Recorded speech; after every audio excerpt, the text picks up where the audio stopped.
నీకన్నా నాకేది ఎక్కువ కాదయ్యా. నా బ్రతుకును మార్చిన దేవుడు నీ బ్రతుకును మారుస్తాడు. ఈరోజు మేమున్న ఈ స్థితికి కారణము దేవుడే.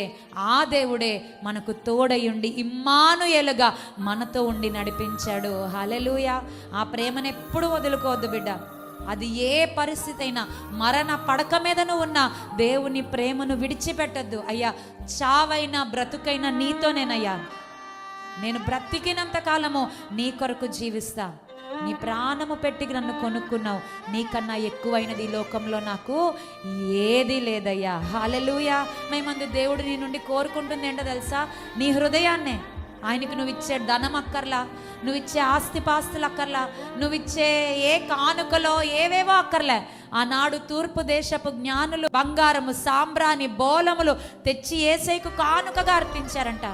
ఈరోజు నువ్వు అంటావేమో, అయ్యా ఇవ్వడానికి నాకేం లేదయ్యా అంటే, నీ హృదయాన్ని ఇవ్వు బిడ్డ. నీ హృదయాన్ని దేవునికి సజీవ యాగముగా ఇవ్వు, ఒక కానుకగా ఇవ్వు.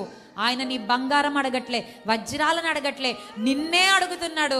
ఈ క్రిస్మస్ దినాన నీ జీవితాన్ని దేవునికి బహుమానంగా ఇచ్చేయి. Offer your life as a living sacrifice. నీ జీవితాన్ని దేవునికి సజీవ యాగముగా సమర్పించంత. ఇదిగోనయ్యా, ఈ 2024వ క్రిస్మస్ నా జీవితంలోకి నువ్వు రాదేవా, నా జీవితాన్ని నీకు అర్పిస్తున్నానయ్యా.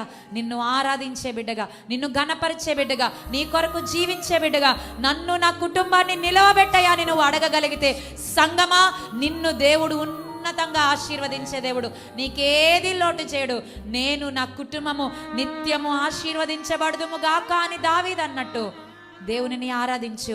ఆయన నిన్ను ఘనపరుస్తాడు.